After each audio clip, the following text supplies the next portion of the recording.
a year in miracles, and we are now journeying forward with our next set of new lessons since we just finished our review period yesterday.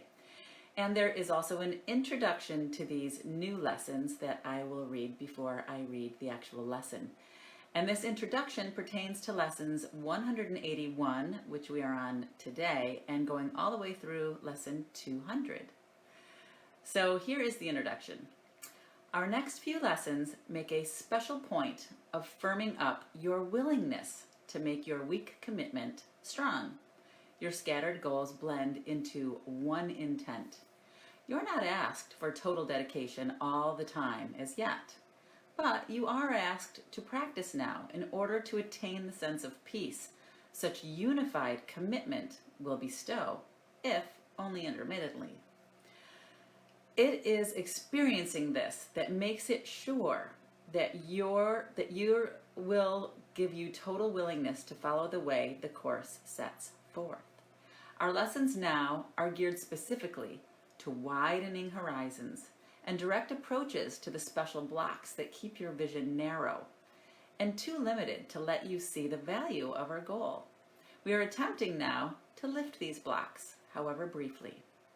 Words alone cannot convey the sense of liberation which their lifting brings, but the experience of freedom and peace that comes as you give up your tight control of what you see speaks for itself. Your motivation will be so intensified that words become of little consequence. You will be sure of what you want and what is valueless. And so we start our journey beyond words by concentrating first on what impedes your progress still.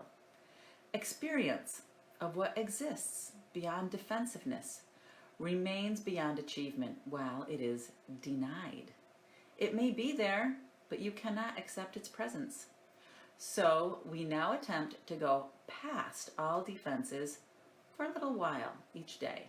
No more than this is asked because no more than this is needed. It will be enough to guarantee the rest will come. So that is our introduction to Workbook Lesson 181. And now I will go on to Lesson 181. I trust my brothers who are one with me. Trusting your brothers is essential to establishing and holding up your faith in your ability to transcend doubt and lack of sure conviction in yourself. When you attack a brother, you proclaim that he is limited by what you have perceived in him.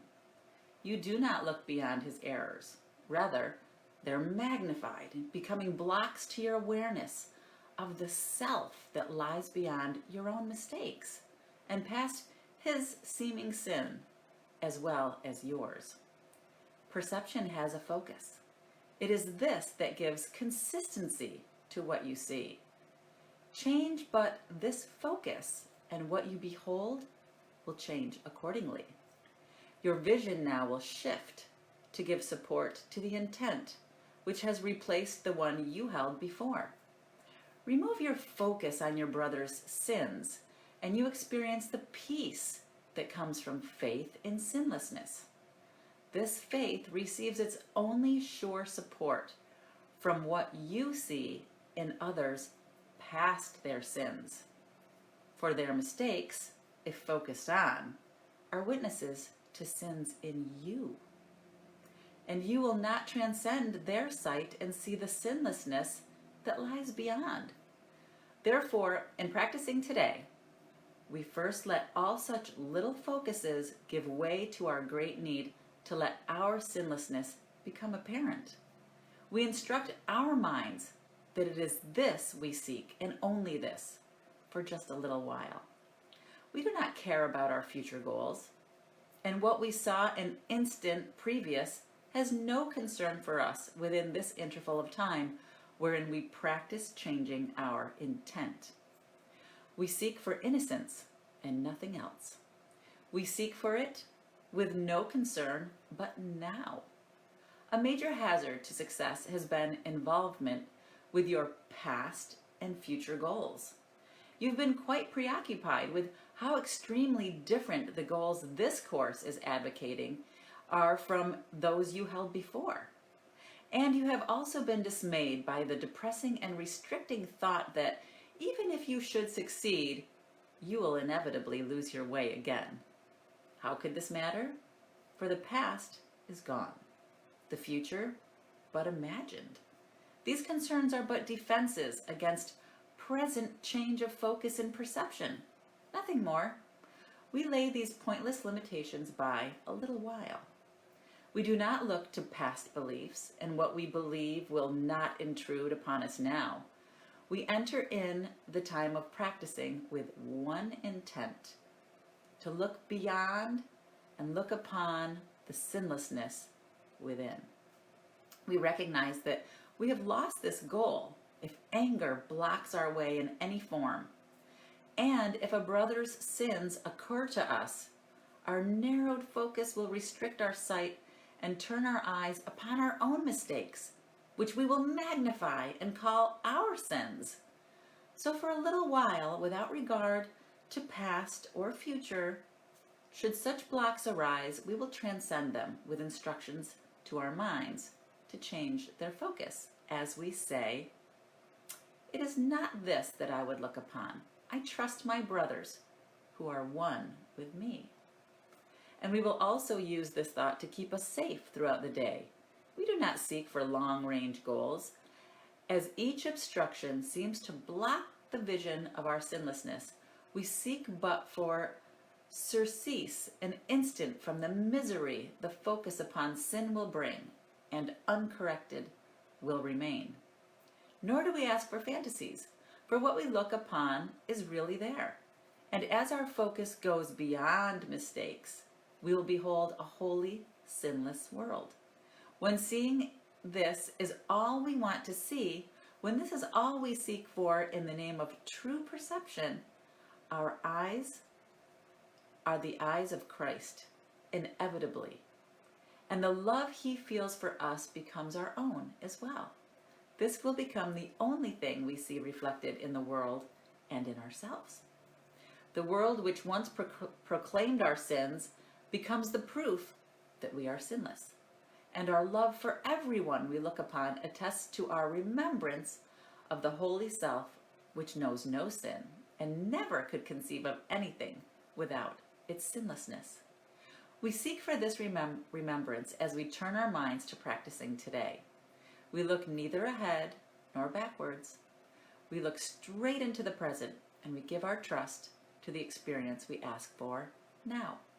Our sinlessness is but the will of God. This instant is our willing one with his. And that's it. That is our workbook lesson for today at Course in Miracles. Workbook lesson number 181.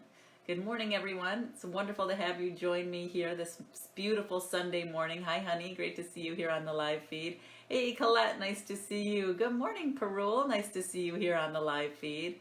Hi, Nell. Good to see you here this morning. Good morning, Francine. Hey, Bill. Good to see you watching. Good morning, Charles. Great to see you on the live feed this morning. Hey, Francine. Good to see you here this morning. Hey, Vera. Nice to see you. Good morning, Edmund. Hi, Beverly. Yeah, Vera, for freedom and peace, defenselessness and trust. That's right. Good morning, Tom. Great to see you here this morning. Hi, Cheryl. Great to see you too. So yeah, we're going forward, and we're really giving this an opportunity to have the experience, right? Isn't that what we just were talking about in the reviews we finished? In order to actually envelop the idea that we are one with the mind of God, we need to have that experience of oneness. And the only way we're going to be able to experience that is to let our defensiveness go. Let our grievances go, if only for an instant. It's not saying you have to do this all day long. It's saying while you're practicing these lessons, only for an instant, let these grievances go. Just for an instant while you're practicing the lessons. And that's all it takes, is a little willingness. Just try it out. See how it works for you today.